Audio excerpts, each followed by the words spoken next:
Ang programang ito ay rated SPG. Striktong patnubay at gabay ng magulang ang kailangan.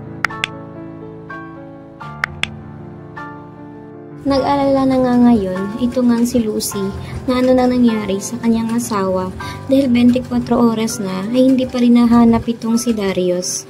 Subalit ay na nakita nga ng mga pulis, itong ang si Farah ay agad na nila itong dinala sa presinto. At hinahanap nga ni Lucy at tinanong nga niya itong ang si Farah kung nasaan raw ang kanyang asawa na si Darius dahil nakita umano nila sa CCTV camera na tinangay raw niya itong si Darius. Todo tanggi pa rin naman itong si Farah na wala siyang kinalaman at wala siyang ginawa dito kay Darius dahil wala umano siyang lakas upang gawin ito dahil kakapanganak pa lang niya.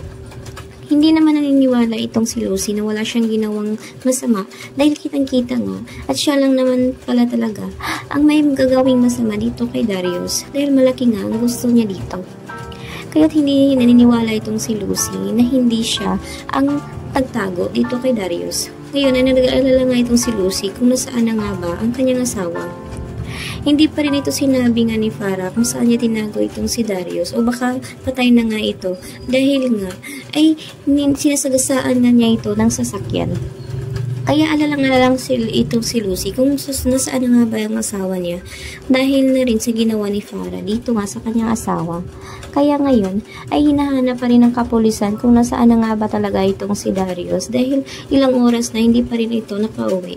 Kaya ngayon ay pinipilit na nila itong si Farah at sinabi na dito na ilabasan niya itong si Darius. Subalit ay hindi pa rin ito gagawin nga ni Farah dahil alam niya na hindi siya papayag na mapunta ulit ito dito nga kay Lucy.